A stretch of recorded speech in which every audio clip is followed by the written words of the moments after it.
Hello and welcome to the Avrum Rosensweig Show. Welcome to one of the internet's best podcasts, where we dive deep into the lives of the extraordinary and fascinating people who leave an indelible mark on our world. Join us as we explore their captivating stories, remarkable achievements, and unique perspectives that shape history and inspire generations. Get ready to embark on a journey through the lives of inspiring people unlike any other.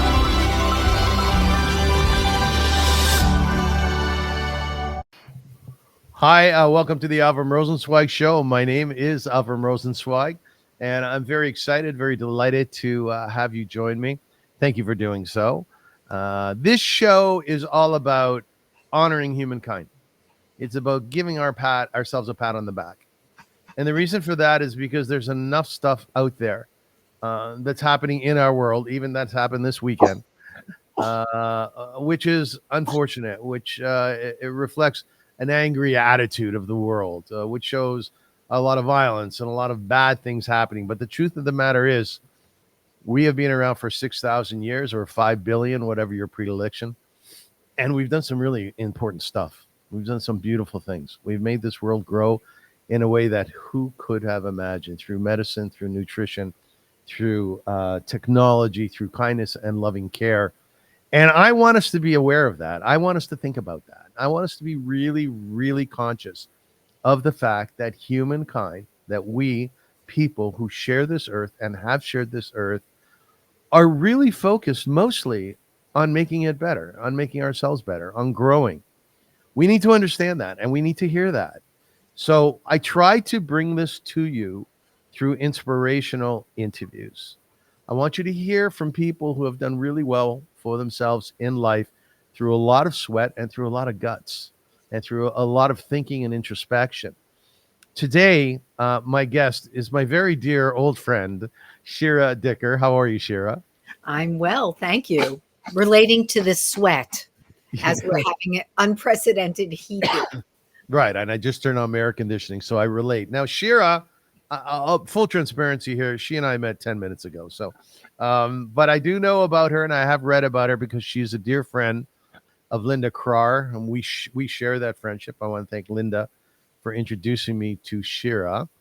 And Shira's a really interesting person. She shares some things with me, which there's only a very select few of people can say that they are rabbis' children. Right, Shira? Indeed. Fellowship. It is a fellowship, and we're going to dive into that because I want to hear about your experiences. Shira Dicker is a restless writer at large, as she has been called. She's an activist, a publicist who is captivated by contemporary culture. She's written for newspapers, magazines, and news sites that are local, national, and global. A blogger, a really fascinating person, also who's a mother and a grandmother and a singer. Are you a musician? I'm a musical enthusiast, mother of an actual performing musician, fan, and I would have to say a diehard karaoke person. I do perform. Interesting that you should ask. Can't say I'm a musician, but I do perform. I'm a performer. That's a good thing to say. Is it? I've been trying to play a musical instrument. I'm 64, so really since I'm 8 years old.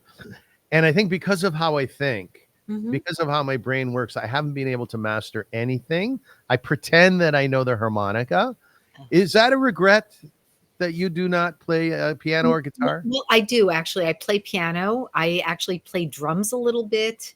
Mostly, it's interesting because just this upcoming weekend at my summer community, there will be a cabaret curated by John McWhorter, who is known to many as a linguist and a columnist for the New York Times.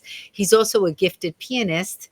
And I go to this really interesting holdout summer community called Rosemarin's, one of the last non-frummy, non-weird, well, it's weird in its own way, in a good way, bungalow colonies. It's in the town of Monroe, which is renowned for Curious Joel, but there's more to Monroe than Curious Joel. I digress with all these details just to tell you, last summer, John hosted his first cabaret show. I performed a song a parody version of Don't Tell Mama from Cabaret. Yeah. And it was the rabbi's daughter, Don't Tell Mama. And if I may, I could just regale you with the opening lines. Oh, please. Which go like this. Mama thinks I'm in a girl's yeshiva, a religious girl's yeshiva, in a skirt below my knees. So it goes from there. This year, I am slated to perform a song called I'm Hormonal to the tune of the Knacks' My Sharona. And it's about being a woman from basically any age over 12. And the things that our raging hormones make us do. And it's very funny. So I do stuff like that. I find through your writings, a book that you had published recently, Lolita Leonard's of Greater Neck, Greater Neck, right? Great Neck. Great Neck. I'm Canadian. I'm from Toronto. It's all right. So you never heard of Great Neck? I haven't heard of a lot of things that you speak of, but I find it very exciting. And what strikes me, Shira, is that you really relate to 12-year-olds and 14-year-olds and 16-year-olds. Like, how old are you in your head? Oh, I'm 19. I've long since figured this out. I am at the cusp of becoming an adult, right? And these days, I know psychologists and social psychologists speak about adolescence as extending until really the age of 30. And as the parent of adult children, I can tell you, I think there's something to this. Not to claim that my children are delayed adolescents. They are adults, but I see this with their peer group. But I do feel I very strongly relate. I think internally I'm forever 19, but I do remember 12. As you say, I remember 14, 16. I remember other ages. I remember 9 really well also, because at the age of 9, I woke up one day and I said, I am a writer. And it was probably because I was reading the iconic book, Harriet the Spy, about a little girl who's a writer. And I said, c'est moi. This is it. This is the story of me. And so there were moments along the way. And I'm that annoying person in the family who remembers everything and who's constantly correcting everyone's memories and saying, no, didn't happen like that. Let me tell you what exactly happened. Everyone looks at me with annoyance and then they realize, you know what? She's actually right. So yes, I remember a lot of stuff. I am amazed when I read some of your stories in your book, and congratulations on your book, by the way. Thank you. Yeah, it's wonderful. Sounds of New York, by the way. You'll hear a lot of sirens. That's what I remember about New York, especially Brooklyn. I remember constant sirens, constant. I was really, really taken by your details within your book and how so many of them related back to me and back to people, friends of mine whom I know. I found that there were certain imagery and certain phrases that you would draw upon, which are really local to young kids. Yes. And you weren't afraid to use them at all. You talked about bearing a package of, I think, tampons with condoms inside of them. There was a certain type of shoe that you referenced. In fact, I looked it up and I took a picture of it, which was indigenous to your day and age. What kind of shoe is that, Shira? Are we talking about Carver's? Was that it? Is it Carver's or Mary Ann's or something? Oh, Mary Jane's. The Mary Jane's. Okay. Yeah. So Mary Jane's, no, it's so funny you say that. Like, I love Mary Jane's. I don't know if, most women, girls and women listening to this are going to say, oh, Mary Jane. Typically, it doesn't have to be patent leather, but in its most iconic form, it is a black patent leather shoe with a single strap across the top of your instep. Yes. When I was a girl, my dream was to have Mary Jane's with a heel. My mom only let me have like 1/2-inch heels until I think I was 14 possibly. And I remember all the cool girls in the class, their mothers let them dress like we used. Before this, we did talk a little bit obliquely about the word slut. My mother was constantly saying, when I said, Mom, Risa's mother, Jackie's mother, Lynn's mother lets her wear blah, blah, blah. My mother would say, well, I don't want you looking like a slut, Yeah. And according to my mom, wearing anything more than a 1/2-inch heel when you were 13 years old was kind of slutty. Did you want to look like a slut? Well, I didn't think it was slutty. I was like, so it's so funny that we're talking about the clothing right away. Because yesterday I had this conversation with a friend about makeup. I met a friend.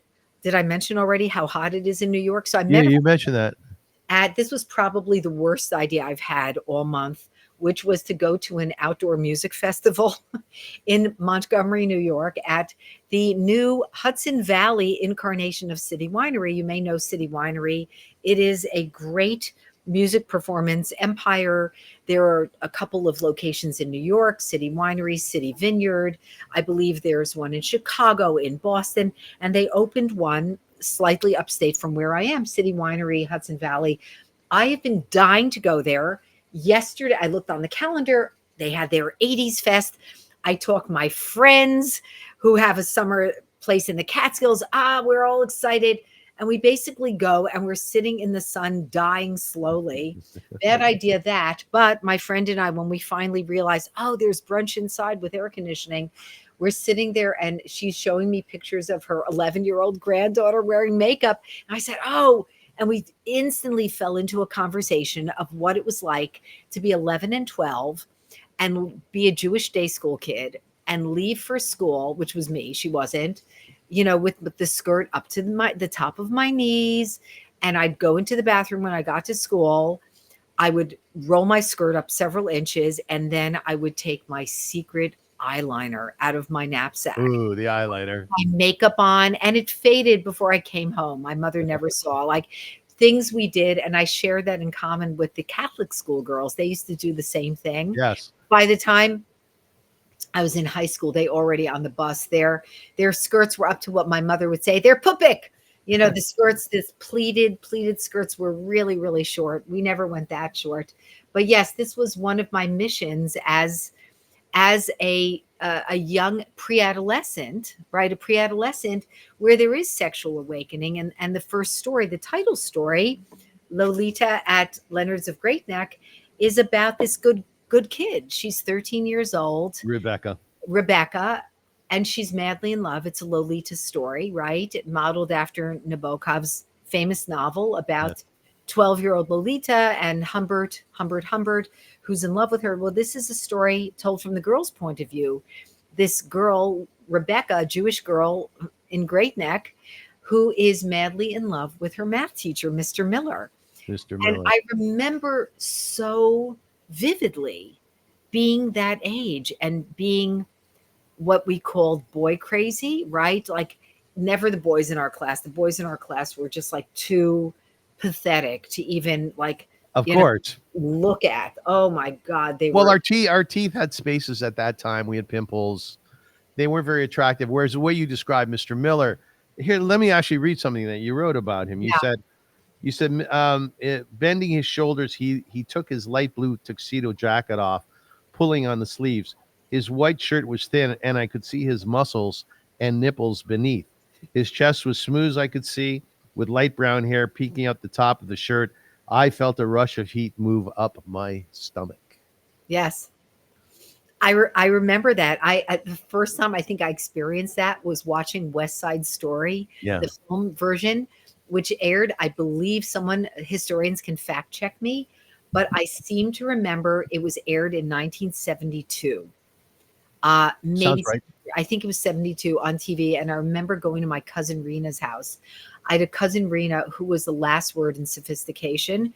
There was a cousin in one of the stories, and we can talk about it. It's not my cousin, not at all modeled after my cousin. It's just the fact of a cousin that one was very close to. But I remember my cousin and I have never felt such lust in my life as watching the Sharks and the Jets on TV, ballet themselves, da-da. And so, and then becoming aware of older boys, boy counselors, or the high school boys, celebrity heartthrob, David Cassidy, people, musicians, obviously the Beatles. My God, the Beatles were my first love, probably. And the Stones. I started getting into the Stones around that time. Yeah. I was a big Elton John fan, by the way, when I was in 8th grade. All the cool girls in the class had only disdain for Elton John, and they were specifically Carole King fans. Now, this is funny because I was can I use Hebrew for a second? Please. I was such a dafka lahachisnik. Like that means I'm never going to concede. I was part of the creative girls crew. So there were a bunch of us. It was a small Jewish day school, North Shore Hebrew Academy. There was the posse of popular girls who were a bit mean. In the time honored manner of popular girls everywhere. Then there were the neutral girls who floated, and then there was the cohort of creative girls. And the creative girls are basically me, the now actress and well-known comedian Jackie Hoffman.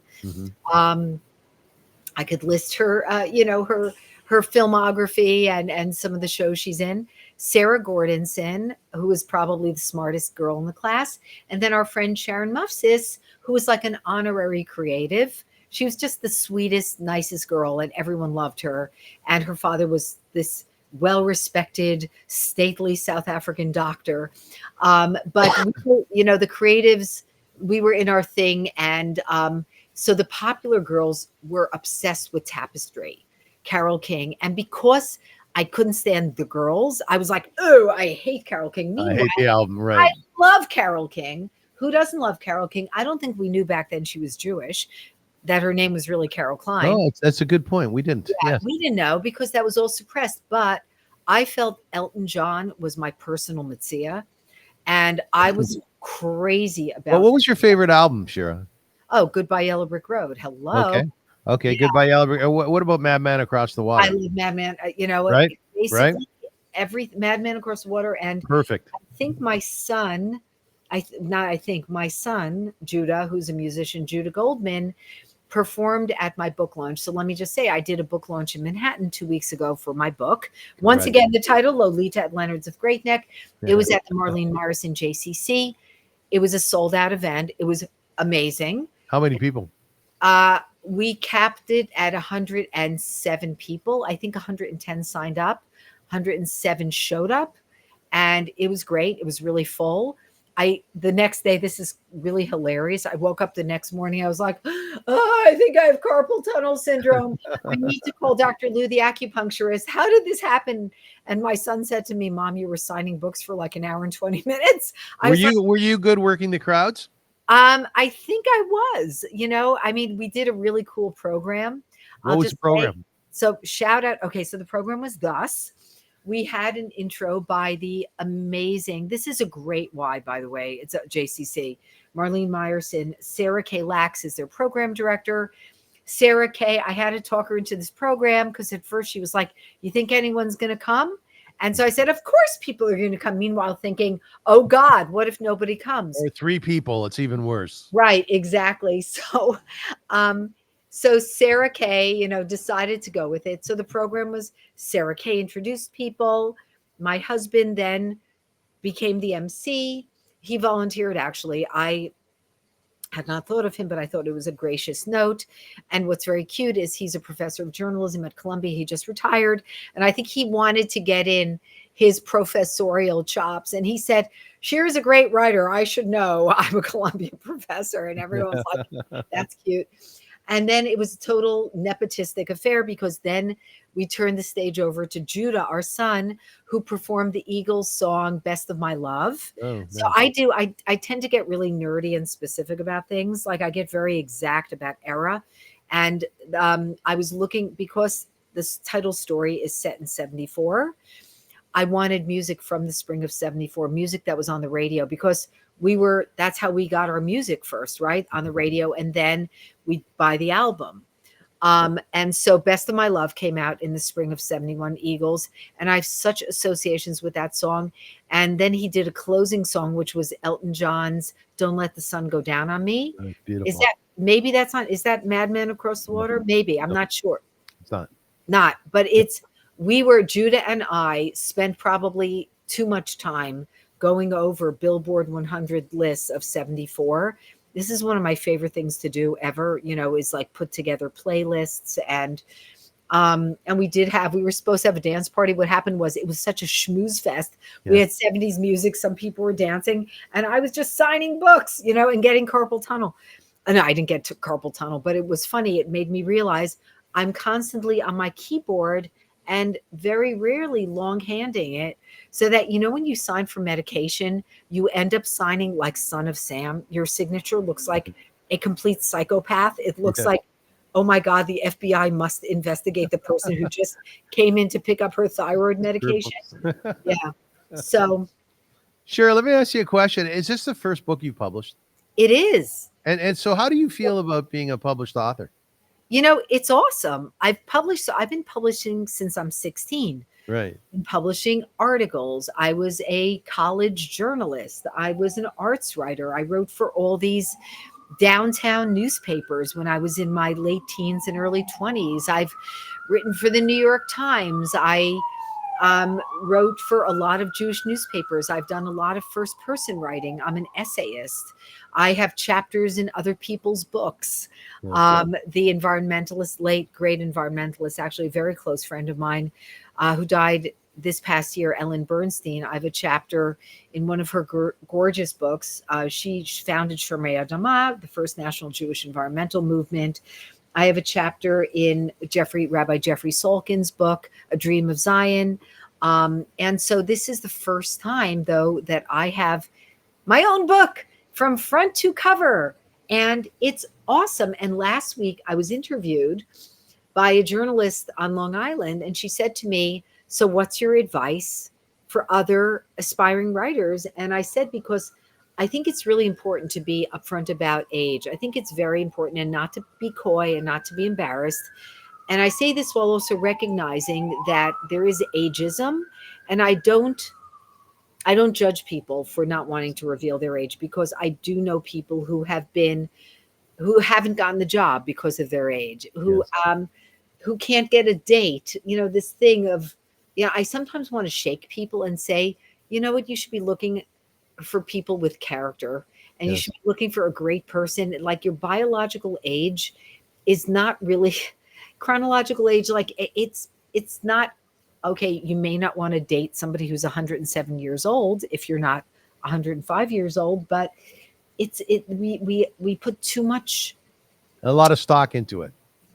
And I want to say very upfront, I'm 63 years old, and I just published my first book. So my advice to writers or to anybody is, and this is not the first person to say this, it's never too late. Do it. I had an agent. My book almost sold 13 years ago and didn't. And it's not that I went into a pit of depression and said, oh me, oh my.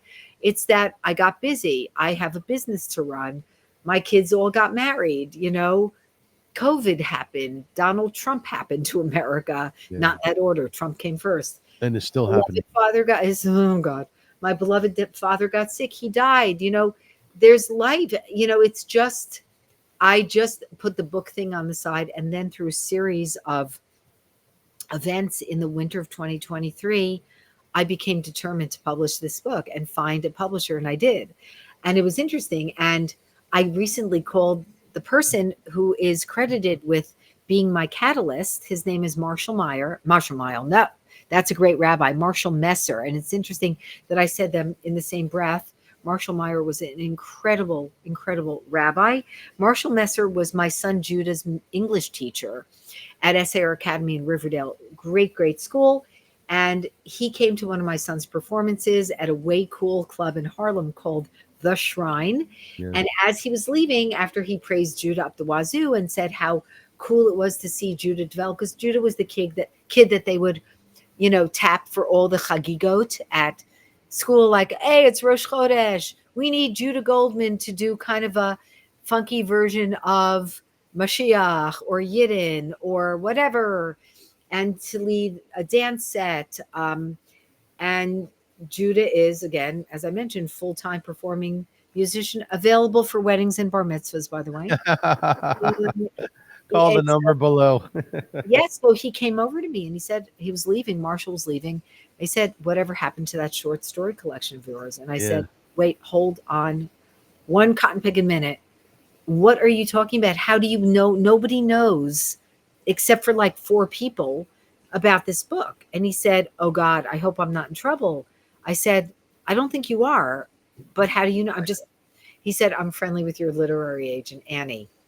And when the book didn't sell, Annie was so flummoxed that she called me up and said, do me a favor, read this, because he's a novelist. I didn't mention that. And tell me if I'm nuts. Do I think this is great? Does it suck? Does she have such a winning personality that I've neglected to realize that she's a terrible writer? And he said he read it. And he said to her, these are great and these should sell. And so he said this to me by the door of the shrine. I went home and I was up until 5 a.m. I was just like feverishly rereading my stuff. I'll do a visual on that.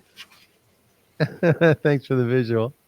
And in the morning, and I think enough time had elapsed for me to record my own work as independent of me. And I said, these deserve to be published. So I wrote to Adam Bello, who is a publisher with whom I had been working. I had been promoting a number of his titles. He is at Post Hill Press, specifically the imprint Wicked Sun. I really admired the stuff that he did. He's a visionary. He's a real author's publisher. I said to him, and I was in the middle of working on a book for him, promoting a book. I said, so I have something for you. I think you might be interested in seeing it. He said, what is it? And I said, well, it's 5 novella length stories. They're about Jewish girls and women set from 74 to the first decade of the millennium. It's really about the golden era of American Jewish life. And by the way, I used that before Franklin Foer wrote about it in the pages of The Atlantic, this golden era of American Jewish life. Yes. I was very conscious, by the way, that I lived in this Disney world of existence, for not in my entire life. I thought it was normal when I was a child, but I began realizing after September 11th that I was born into a very lucky time. And I wondered how long the luck would hold out. Yeah, I had the same questions. Yes, right. Absolutely.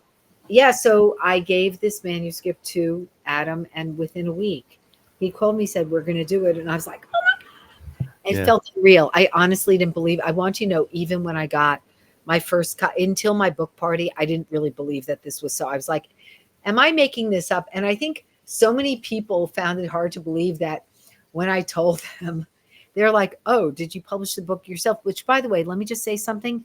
There is nothing the matter with self-published books. I say to people, if you can't find a publisher and you believe in your work, go ahead and publish it. Just do a really great job in your PR and distribution. I have a friend, Dan Victor, who wrote a wonderful book called The Evil Inclination, and he won an award, and he self-published. And I hope to God to do a public event with him, because his book, he's a grandfather, and I have an idea to do a panel discussion on Jewish grandparents who write about sex. Oh, nice. It's funny. I think it's hysterical. I think, why not? Let's do it. Let's talk about this. Sure. I have to tell you this quick story. I interviewed a Jewish woman who was 106 years old, Kitty Cohen. I know I had never met someone that old, and I quite frankly felt as though I was standing in front of a miracle. I really did. She was a magnificent human being, and she had that gleam in her eye. You know, that look in the eye when you meet people who are just alive and aware and conscious. She had that. I said, Kitty, can I ask you any questions? She said, oh, of course, dear. You can ask me anything. And it's great when old people call you dear. Dear. Isn't it? And I said, okay, tell me about sex. Well, what is sex for you in your world? She says, well, I'll tell you, dear. She said, have as much of it as you can for as long as you can, because one day you will not have any. I thought that was terrific. Gather ye rosebuds while you may. Nicely said. Right. And I think that panel discussion will be great. Shira, let me ask you this. I write as well, and I write short stories, and I'm an artist. And sometimes I look at my stuff and I'm in complete disgust over what it sounds like, what it looks like. And then there are other times I'm about to go to bed. Granted, I'm a little bit high, and I'll say, my God, what a magnificent writer I am. Well, yes. Where do you fit in with that? You know what? Both are, you know what? Isn't there something, do the rabbis say we're supposed to have two thoughts of all time? Bishvili nivra ha'olam. Yes. For me, the world was created. And I'm nothing but dust, right? Right, as she says, and the lowly cockroaches, the lowly bugs were created before me. So don't get ahead of yourself. Yeah. So, I think it's important to have both as a writer and as an artist. I think, it's stupid. Let's dispense with false humility. Why? Really, why? Yes. If you are an artist, um, unless you have the luxury, I mean, there are some people who truly are only creating for themselves. Art is a commentary. Art is midrash on the world. And I want to get to that in terms of one of the stories in the collection, The Jerusalem Lover. Art sometimes is prophecy. One of the greatest film courses I ever took in my life. I love films. It's funny, what do I regret? I wanted to do a master's in film studies right after college, and I got talked out of it. I kind of regret that because I think it's an amazing thing to be a film critic. And um, I remember taking a course undergraduate on the horror film. And I remember reading a book called From Caligari to Hitler. And it was all about how the horror films that were produced during the Weimar Republic foretold the coming of Nazism, and how artists in society will see things that are afoot, will put the pieces together, sometimes unconsciously so. And so I think in terms of your own work, first of all, you have to really have a clear sightedness. Sometimes it pays to put a work down and wait. Now, whether through, and I'm very non-judgmental about substances, throughout history, it's not like what artists get high, what artists drink.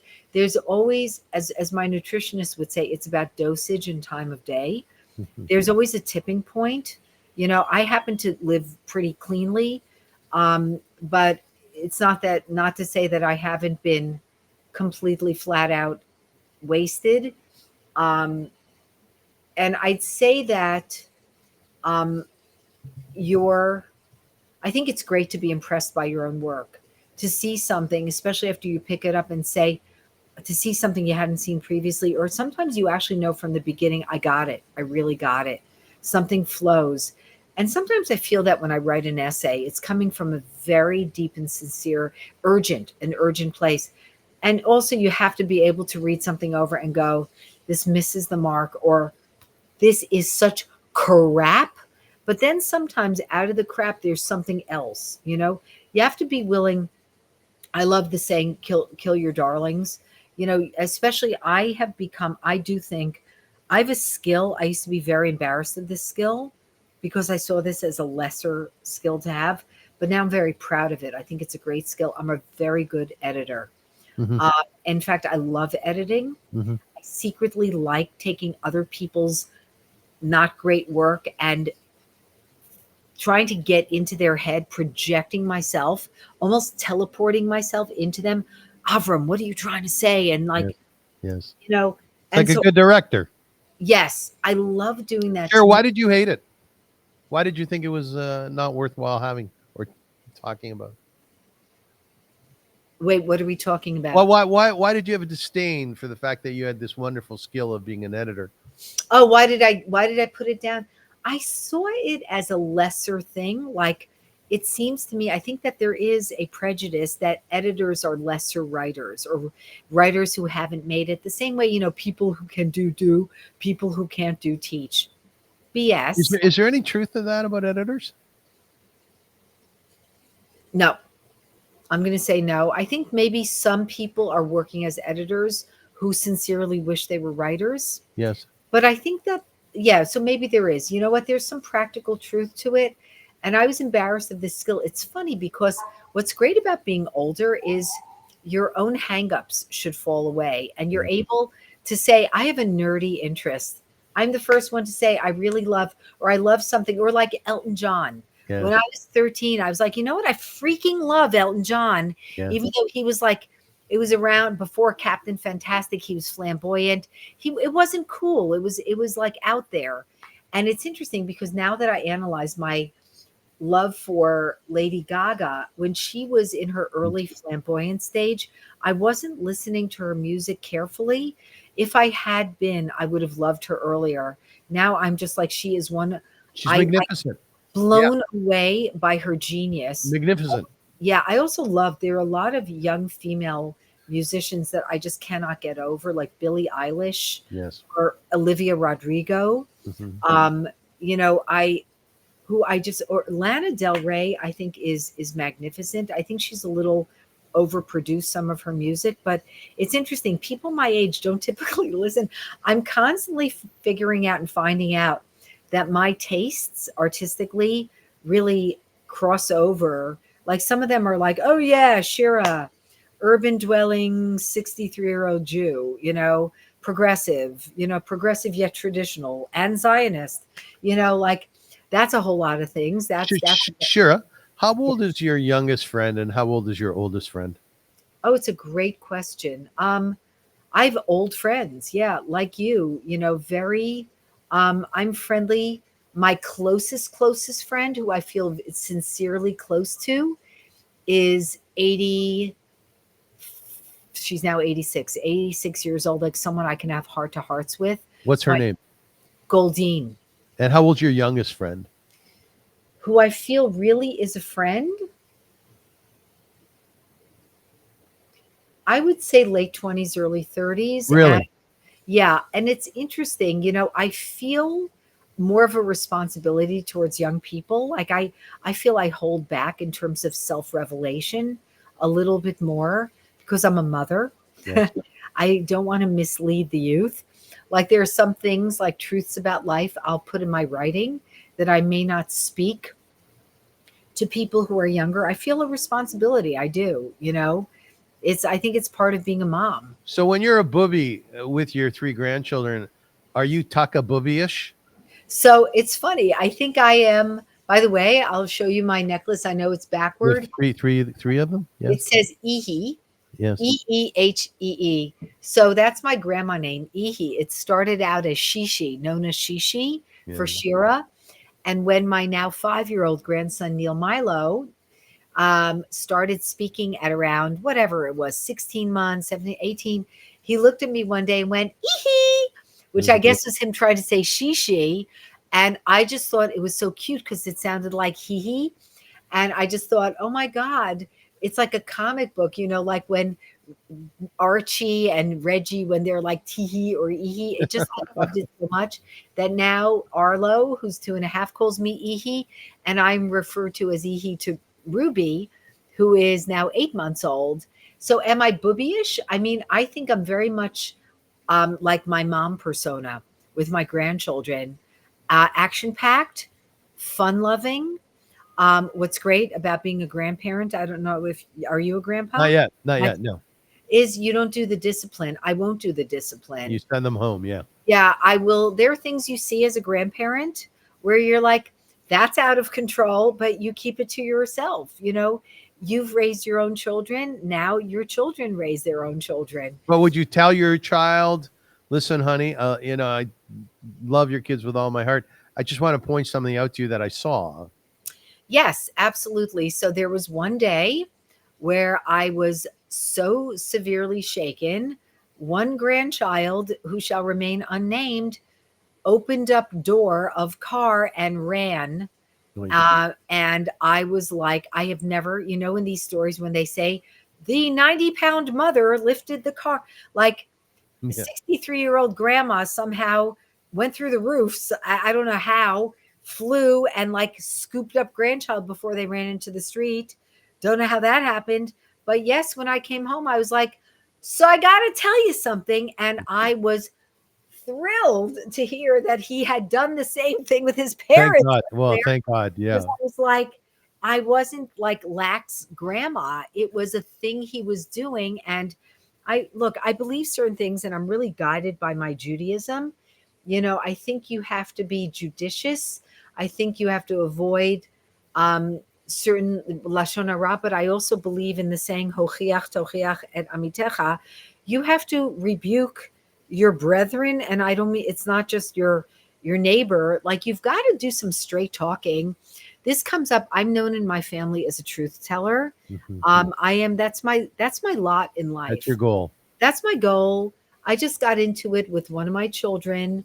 I wasn't happy with a take that they had on something, and I wrote a kind of really candid email, which spawned another email back like, why aren't we talking about this? I'm like, we need to, but we couldn't. That's why I sent the email. So let's talk about this. So I'm thrilled, And So will they take you to the wall? Are you okay with that? I believe so. And I respect that. I will say I really respect that. And Will you say thank you? Thank you for telling me that.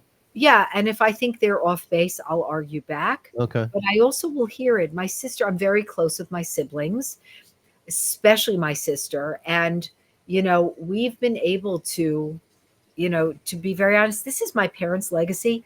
I should just tell you, I have to write about this at some point, not fiction, but in person. When my dad was studying to be a psychologist, it was the 70s. It was a weird time for psychology. Let me tell you, first of all, like it was, the early 70s in general, like weirdest decade ever. And I was born in 1960. So I was 10. I was very aware of my world. I was an extremely precocious kid. My parents, a fun fact about my parents, I think it might be in the afterword or intro to the book.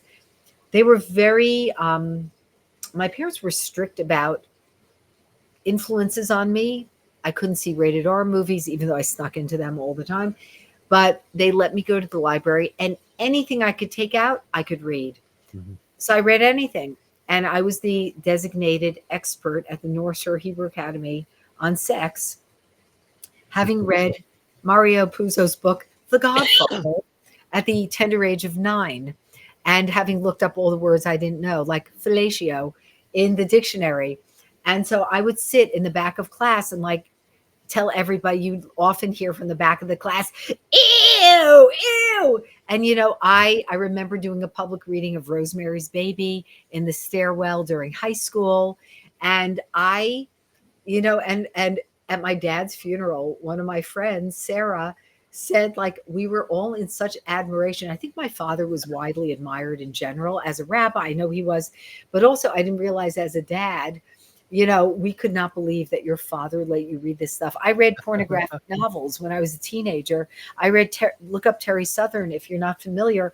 I read actual porn novels. They're art. They are literature. Well, I agree with you. Yeah, there's great porn writers. Agreed. Yeah. Yes. And it's really interesting too, the juxtaposing your feelings and thoughts and ideas, some salacious literature. You said in one of your interviews that it just sounded hilarious when your father used the word penis and vagina. Yes. Yes. Oh my God. I would die of laughter. Yeah. My father trying to have the conversation with me went south so quickly because I could not stop laughing. I was like, and he was so great because he was a new age dad. He was not going to make my mom have the conversation. And so like, I just was in hysterics though.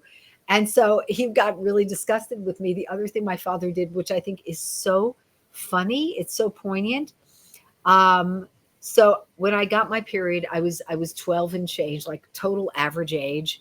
And my mother loves to tell the story. My mom is 90.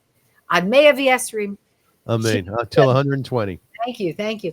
Shira, you were so dramatic, she said, you woke me up and you said, Mom, it feels like cats are tearing my stomach apart. Why I use that, but it did. Like that was how it felt. It felt like there were cats inside me, like tearing. And amazingly, is it always a surprise to Pardon? Girls? Is your period always a surprise? The first shock, surprise, and and it's always like, what?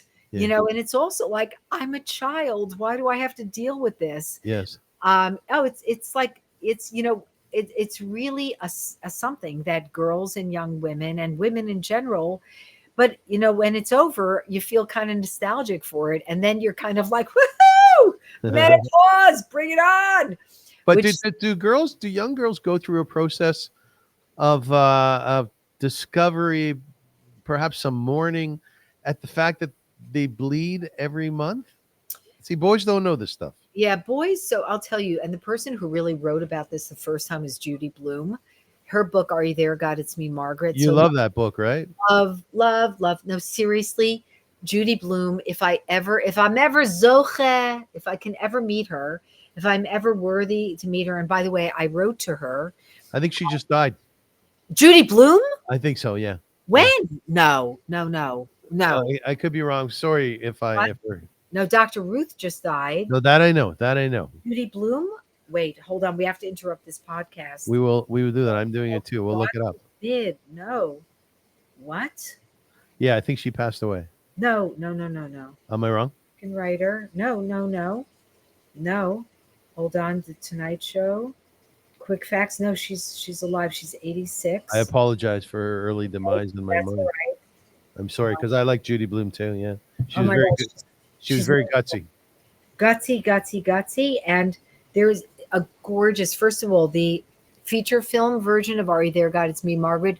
Totally worthwhile seeing. I saw it. I loved it. Yeah. I loved it. I schlepped my friend Jane Mushaback and her husband Arthur Morgenroth and my husband Ari Goldman to see it. And Jane is from a Sephardic background, and she just said like it was such a like she's so fascinated by depictions of Ashkenazic normative American Jewish life because she grew up feeling very foreign. But anyway, I digress. We're getting back to your question about girls and getting their period. So first of all, you as a girl getting your period and growing breasts are the signs that you are quote normal. Yes. You want to be normal. You don't want to be a freak. You don't want to be too short. You don't want to be too tall. You want to be pretty, but you don't want to be so pretty that the boys are staring at that you're objectified. And in both the stories, two stories about Jewish teens, Lolita at Leonard's of Great Neck and Persephone's Palace, the girls, they're pretty actually, and it comes up again in another story, the Museum of Eroticism, where this young, very shy, very undeveloped young woman, Claire Seltzer, who's 25 years old, she's constantly being told how pretty she is, not beautiful, pretty, and it becomes this oppressive thing. And it's like she wants to be something else, and she's told that's all you need. And there were a lot of these messages when I was a girl. I was an early feminist. I was constantly rebelling. And I remember I was such a behavior problem. And I quote, a teacher could never get away with saying this, but when I was in 8th grade, after being kicked out of my math class for like 20 my teacher said to me, this is some veiled comment, Shira, I don't understand how someone who looks like you could behave so terribly.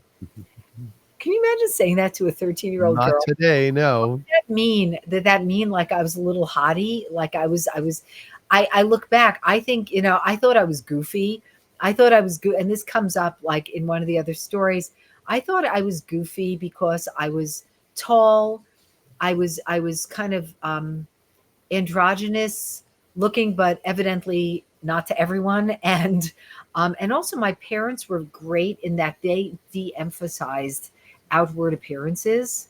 They really did. My parents were all about inner beauty. Oh, I was telling you before about my father. Like we had the funniest conversations. They were painful when I was a teen, where we would have to talk through our feelings. My dad was studying to be a psychologist during this insane era of how to be your own best friend. I'm okay. You're okay. All right. Yes. We needed to get in touch with our feelings. We had to be frank and honest with each other. And I'd be sitting there. And what I want to say to my parents is, I'm a teenager. I love you, but I hate you. Leave me the F alone. I don't want to be having this conversation right now. I look back now and I realize how amazing it was. But my father was so upfront and wanted to be so evolved and honest that the morning after the day that I got my period, when I was like, I went to the bathroom and I'm like walking back to my bedroom, like crying. I can't believe this is happening to me. I'm having cramps.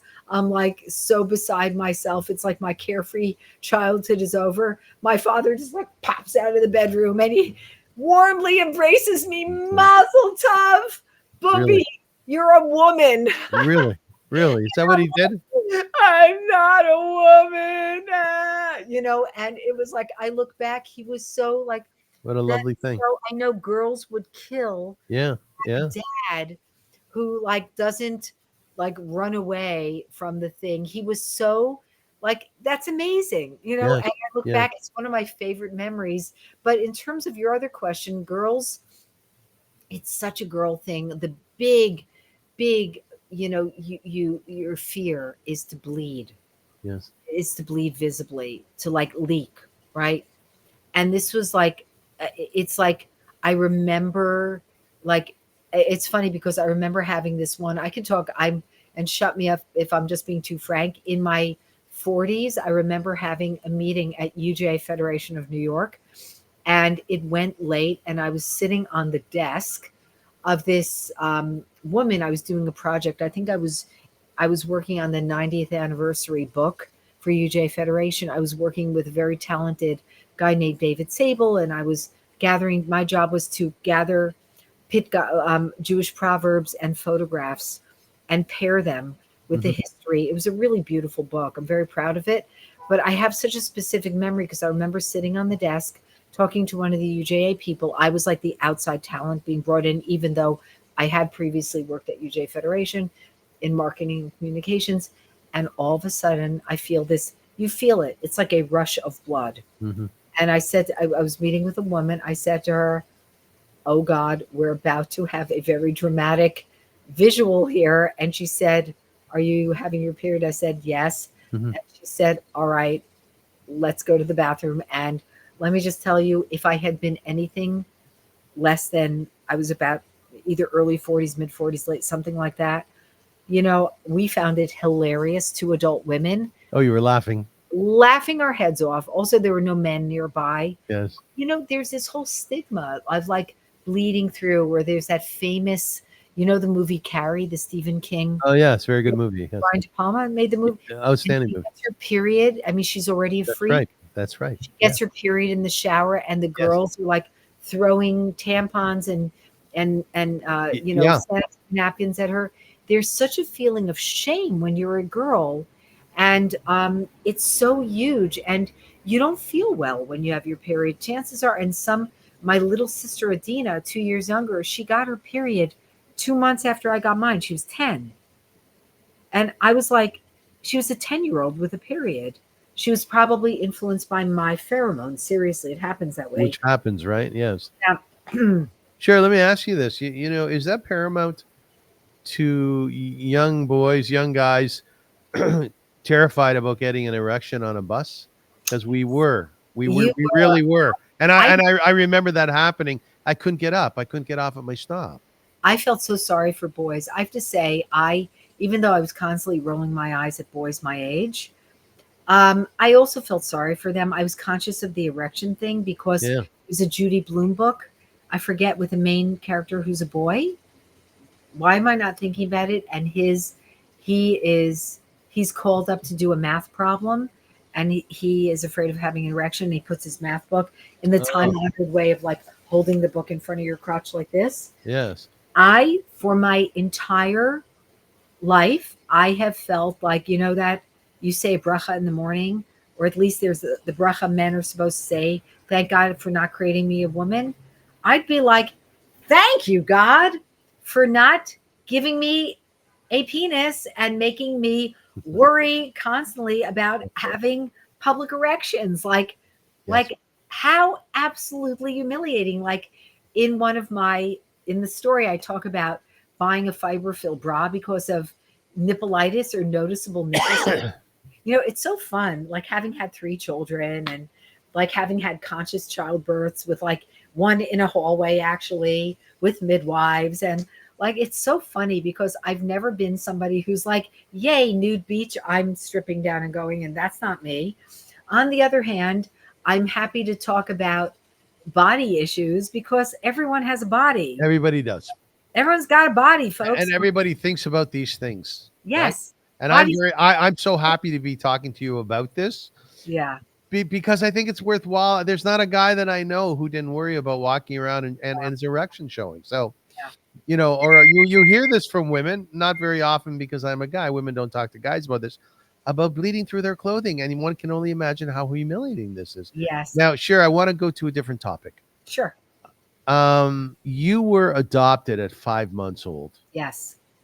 I'm going to make assumption. You're welcome to tell me my assumption is incorrect. Yes. I'm assuming that people who are adopted, maybe on an unconscious level, perhaps on a conscious level too, at some point in time, they start to recognize that, who am I really? Where did I really come from? My parents didn't want me, and I adore my adoptive parents, as you do, Henry and Rochelle. but why didn't they want me? Now, was that your experience, and did it stay with you over Mhm, the years or otherwise? mhm. Okay, so let me tell you, it's interesting. That is, and I say this carefully, it's a little old school. It's both very Yeah. true and also old school. Okay. So I'll tell you a few things, and the specificity of each adoption is very important. So adoption is the ultimate paradox. Tragedy on one side, joy on the other, Hmm. right? And just the same way that we have split screens, I can see you in your place, you can see me near my conformist poster, my Leonard Cohen poster. Adoption is like this: there's a split screen, there's a family with a child who chances are did not relinquish the child easily, and did it as a last resort. On the other hand, there is a child, a family, a couple typically, longing, yearning for a child. And there are all different scenarios and variables and family structures. And sometimes it's a single parent adopting. Um, my parents, insofar as they were very progressive and open, they started talking openly about my adoption from the time I was pre-verbal, so that I always knew I was adopted. And I think that, it is, you carry with you, I think, adoptees as a group. There is some writing on adoption and on the adoptee. And I should also say I'm working on a book now called The Adopted Wife, which is a sexy title. And it's about adoption as an identity. I think being adopted is its own identity. The same way that I think that being a refugee gives you an identity. It's not the only thing about me. It's not my only signifier, but it's one of my signifiers that contains a lot of the rest of me, and it's significant. I think as a creative adoptee, as a writer, one of the things you're aware of is the life and the counter life, what happened and what if. And a lot of these stories start with a spark of something that actually happened in life, and then the rest is fiction. My character goes off and goes with the German businessman in the diner instead of sitting there and going, might ever meet you later in your hotel, you know. And so I'm aware of a lot of things. I also have searched for and found my, not only my family of origin, but the story. And I'll also say that I'm part of an infamous group of adoptees from an adoption agency that is steeped in scandal. That is the Louise Wise Adoption Agency. There was a famous documentary made Hmm. not very long ago called Three Identical I Strangers about saw it. kids I saw it. separated. That's my agency. Though I'm not of a multiple birth, I'm the exact age of those boys. The triplets, I think I'm 6 months older. I was supposed to be the anchor child in my family. We were supposed to get, my father believed, a separated multiple as the second child. There were a lot of weird factors about my adoption. The fact that I was in foster care for so long was significant. It was all arranged by Louise Wise. I was with a non-Jewish, an Italian Catholic family in Westchester. I found everybody except for the foster family, and weirdly, it was easier for me to find my birth family. The identity of the foster family is under lock and key, which makes zero sense. Like, number one, in my experience, most people want to be found. Mhm. Most people who took care of a child are overwhelmed and want to see the child as an adult, and especially see that they're well. But being adopted does shape you. And I have all kinds of, I know I'm an extroverted, socially confident person who also is capable of tremendous separation anxiety. I'm bad with rejections. You know, yeah, everybody has their Achilles heel, their chink in the armor, and understanding why you're sensitive about something doesn't mean that you're not sensitive. Um, and I find it an interesting aspect. And I'm very close with my birth sister, Gabrielle, and her children, her family. She just came to New York for her 60th birthday. We found each other when I was adults. I found her. I'm a really good spy in the matter. Harriet would be so proud. I found my birth brothers. My birth father had two boys, Aaron and Adam. I met my birth mother. I met my birth father. I spoke on the phone with my birth grandfather, though he didn't know it was me. And I really spoke to him in an effort to find my birth sister. And my birth story is my reason for relinquishment is tragic. It always is. Can I ask you what it was? Yeah. My birth mother was not married. It was 1960. She was Jewish. My birth father was Jewish. And she tried to hold on to me, and she was in college. Her parents kicked her out of the house. Everyone, I was shaming the family. My birth father was in medical school until he dropped out, because my birth parents, to an extent, their lives fell apart after I was given up. The lie that was told by social workers was, you're young, you'll move on, you need to finish your degree, you need to get married. She needs or he needs a family, married, financial stability. Who forgets a child that they had? Nobody forgets the child that they had. No one forgets it. And both their lives fell apart a bit. He went on, he did marry, he dropped out of medical school, she dropped out of college. Her life is marginal. I think she's still alive. I haven't heard otherwise. I last saw her about 10 years ago, my birth mother. Bright, talented, there's some mental health issues on both sides of my birth family, including 2 generations of suicide. And yet I'm glad I found what I found. Not I'm glad that I found what I found. I'm glad I found the truth. Did I mention I'm a big believer in truth? And I think truth is truth. And it is, and to quote my dad, my belated father, my late father, interesting, belated. He's like belated to this conversation. He would love this conversation so much. My late father, it's funny, I put together beloved and late. My beloved belated father. He and I discussed nature nurture my whole life. When I was a little girl, he put everything on nurture. I think as an adoptive father, and by the way, my siblings are not adopted. My mom got pregnant and had 2 kids, which is so common. I think my parents wanted me not to feel like the black sheep, or like the little goat from the other herd. They wanted me to be just like the rest of them. But you are different every adoptee will tell you you are different. And it sometimes is visible, sometimes it's not visible.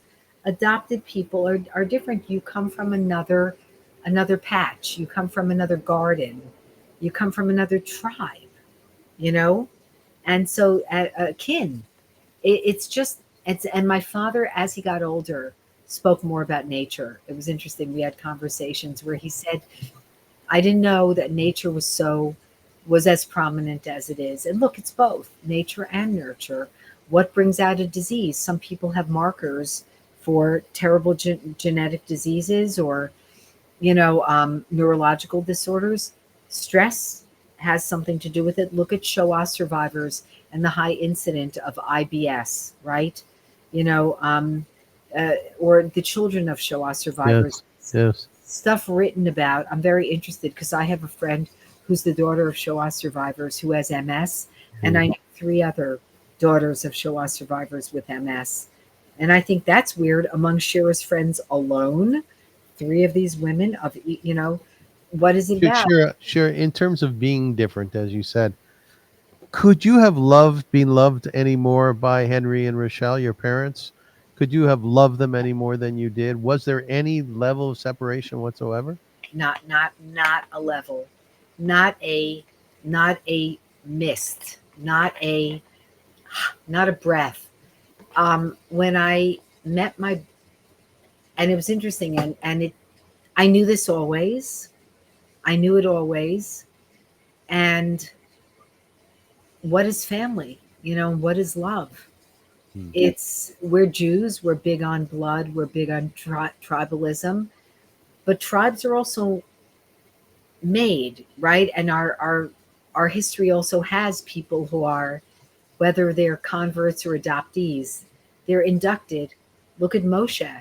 I relate to the character of Moses, and Moses, adoptees are secret agents. We have dual identities.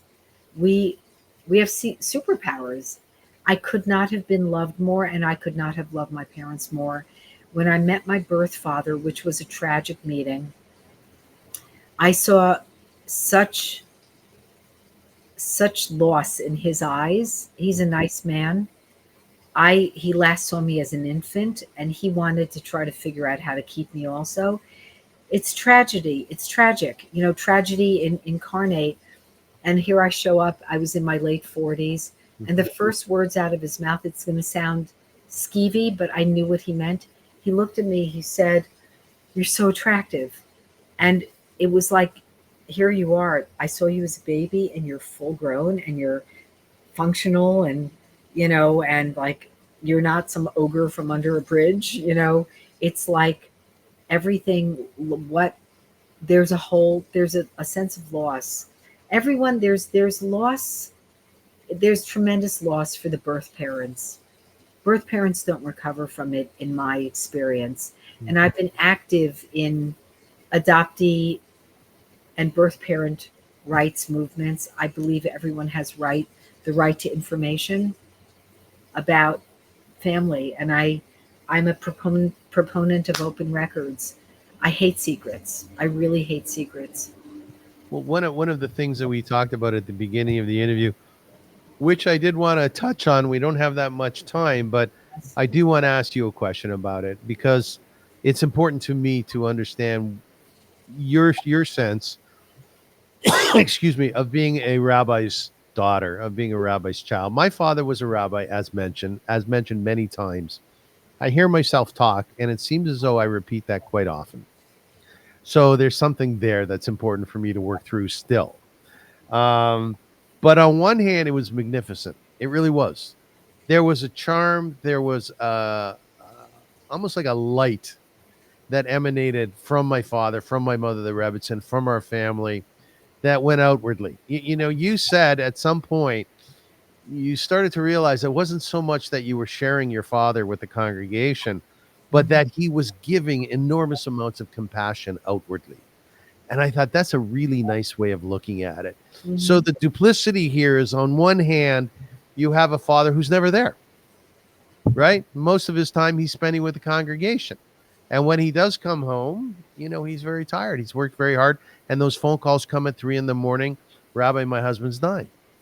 But on the other hand, my childhood was unlike anybody else I know, except for clergy's children. We had Shlomo Carlebach sleeping on our couch downstairs. Meyer Kahani, I'm not a follower of his politics, right, came and spoke in Kitchener. We had people married in our living room. People would come for Shabbat, like for weeks and weeks on end, and sleep in our beds. I slept under the living room. Well, some people might say, "Oh, you slept under your table. That's not right to do to a kid." That's nonsense. Yeah. I grew through all of this, and it was so beautiful to watch. On the other hand, I had an extraordinarily difficult relationship with my dad. By the time he died at 61, we were barely talking. So I throw that out your way. Interesting. What do you hear there in terms of yourself? Wow. No. Interesting. And I'm going to be an editor here. I think you mean duality. When you said duplicity, the duality of things, right? What's duplicity? Duplicity is different. And I'm sorry, I don't mean to be. No. Tell me. I don't mind. Duplicity is trickery or like conniving. Whoa. It has different duplicitous. It has a different thing. See, I'm an editor. But I think there's something Freudian there, perhaps. Yeah. I'm very friendly with Neshama Korobach. I've worked with Neshama. I knew Shlomo. I was at his funeral. We were close also with Eli Chaim, his twin brother. I went to Shlomo's last Slichas service. Yes. So that's interesting. And we had the same thing. We had Dennis Prager. We had the great Wolf Kelman of the Rabbinical Assembly. We had all these celebrities parading through our house. My father, though, I have to tell you, my father was family first. What my father did was he did not pursue positions of prominence and kavod, honor outside of the community. He was really family first. The best relationship, the best marital relationship I've ever seen in my life remains my father and mother. They were true partners. If my husband ever listens to this interview, he will know that one of my mantras is partnership. I'll be like, hi, I'm not really feeling the partnership right now. Mhm. Like, we have to be in us. My parents were the ultimate partners. They had the united front. It drove me crazy as a teenager. You could never play one off against the other, by the way. But they really also took care. Like, I never saw two people so loving, caring, and fans of each other, mutual fanship society. My father was really present. My father did Chumash homework with me. Um, the one thing my father could not do because he was a nervous hilaria was teach me how to drive. My mother did. Like, that was pretty funny. My father in the passenger seat. I have to say, I think I'm a solid driver. I'm the driver who will get behind the wheel if you're driving from New York to Maine. Yeah. I'm the long distance person. Husband sleeping next to me, other people carrying on in the back. I'm like, but my dad couldn't handle that. I was very proud of my father. My father was a tremendous orator. I never heard anyone sermonize like my father. The rabbi who comes close is Rabbi David Ingber of Romamu, my shul. And my grandfather, Grandpa Leon Stitskin, also was a great orator. My mother's father, also very cultivated, well-read, able to bring in contemporary literature, history, film, sometimes contemporary music, not rock music. It's not like my parents were listening to Elton John with me. I think they were like this, when I'd be listening. And I also discovered the Stones early. I was also a big David Bowie fan. Yes. I personally believed I discovered the Talking Heads in Queens, but obviously I did not. But I was pretty young when I discovered the Talking Heads. And but my father, it was a real gift. Look, could I be my rebellious pot smoking self in front of my parents? Hell to the no, and that's why I was a behavior problem, I think, at summer camp. I had one summer at Camp Masad where I was just so bad. I can't believe I wasn't kicked out of camp. It was the summer I was 15. I was just like, I would have kicked me out of camp. I set my bunk on fire. Oy. Oy. And I was not in my bed at night when I was supposed to be. And let's just say they found me with somebody who was way, way older. It was pretty innocent as these things go, but everything is relative. There's like bad yeshiva kids. There's yeshiva kids fooling around versus what the rest of humanity was doing in the 70s. But no, my boyfriend one summer at camp was like the camp. He wasn't the drug supplier, but he had a lot of stuff, and he had the keys to the kitchen. He was the Jimmy. So we would go and like have munchies. And, my mission as a teenage girl was to be as bad as I could. I hear you. I wanted experience. I could see that. I was so, what was so alluring to me was days off in summer camp in rural Pennsylvania, going into these like little towns that had a head shop, that had like they sold used cut off jeans. I was so in awe of like non-Jewish teenagers, like girls who could get away wearing short shorts. It seemed to me nobody was fat. Everyone was skinny. Yes. So fascinated by hippies. Like, I had this impression they were stupid, but they were super cool. Like, are you kidding? So I vacillated between being a young feminist, but also secretly wanting to be the girlfriend of a rock star, and just looking at goyish American pop culture that came to life in these small rural Pennsylvania towns, and being so aware of my Jewishness. Yeah, I hear you. I was a big fan of Alice Cooper. Oh my God. And Johnny and Edgar Winter, and I remember I had an Edgar Winter poster up on my wall, and he was naked from the waist down. My mother was disgusted. She ripped it off the wall. She said, "Why are you putting up naked women?" But exactly. But I felt somewhat stultified as a religious Orthodox kid in Kitchener, being the only Orthodox kid, and I too wanted to be like the non-Jews, or at least the non-frum, because they seemed like they were having such a good time. Yes. And so it's interesting because I also know what I love. I love talking to people who grew up observant and who are fond of observance. I am. Yeah. It doesn't mean I always observe, but I love observance, but I want to talk to people who really get what's at stake when you decide as a teenager to lie to your parents and pretend you're somewhere for Shabbos and you're not. And you're not doing Shabbosy things and what that's about. Because, beyond the guilt, because guilt is not that interesting. It's like, yeah, you feel guilty, or you do this, that, the other thing. Like, there were things I did. I mentioned that I was an arts journalist when I was 17 and 18. I went to press junkets. Some of them were on Friday night, I was like, do I pass this up? Yeah. You try to do things like you walk to the screening, you walk to Sardi's to go to the after party. And in my book these days, that's not so bad. That's not necessarily breaking Shabbos. Yeah, and we all did such things. That's very true. And we justified it to ourselves. Shira, Yes. I have to wrap up here. Okay. But I will tell you that I do want to do at some point in time another interview with you. Sure. And here's what I'm thinking. Tell me if you're amenable. Okay. I think it would be very interesting if I put together a small panel. Mhm. Me, you, maybe Neshama. I've interviewed her already on being a rabbi's child. What do I'm you there. think? I'm there. Are you there? Okay, good. There. Good. I want you to know that I so enjoyed this interview. Same. I really do. I love your both intense but cavalier attitude, your approach to life, which is very spiritual and a whole lot of fun.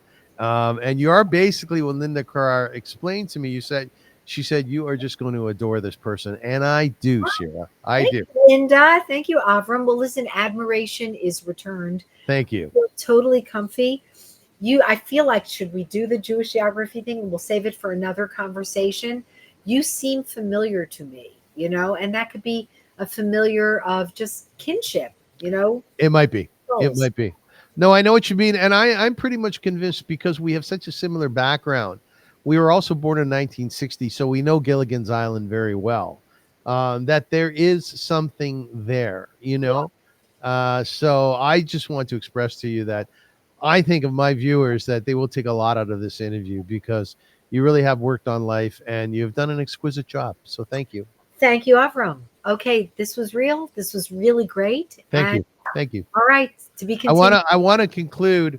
I think we would be remiss if we didn't speak to the hostages in Israel. And what I like to do very often is just say a very simple prayer to close things off. If you're amenable to that, Shira. May the one who blessed our ancestors, Abraham, Isaac, and Jacob, Sarah, Rebecca, Rachel, and Leah, bless, preserve, and protect the captives and missing soldiers of the citizens of Israel and the Israel Defense Forces. May God rescue them from captivity and speedily restore them in peace in the merit of the prayers of his holy congregation who pray for them. May the Holy One, blessed be God, show them mercy, increase their strength, remove their pain, and send them a recovery of body and spirit. May God return them to the bosom of their family swiftly and soon, and let us all say amen. Amen. Amen. Bimhei Rabbi Amenu. Amen. Thank you again, Shira. We will be in touch. And Okay. Ciao. and thank you to all my viewers and listeners. Very, very happy that you joined us once again. And we will be back very soon with Rabbi Shlomo Gemara talking about the portion of the week, juxtaposing it with classic literature. What do you think of that? I think we might be related to Rabbi Gemara. Really? Yes. My niece, Isabel, is married to Eliashiv Gemara, and his father is a Rosh Yeshiva in Canada. Yes.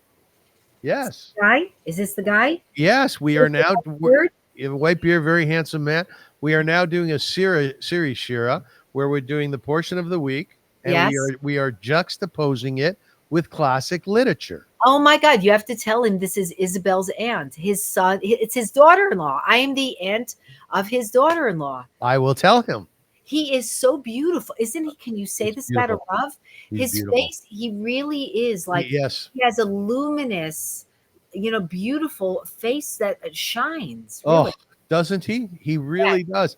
I honestly, when I was thinking about that story that you tell about going up Mount Sinai yourself, and someone giving you a sitter and you're opening up and kind of finding God, I was thinking to myself, Mount Sinai, Rabbi Gemara. I don't want to be too romantic here because nobody wants to, exaggerate about another person's personality.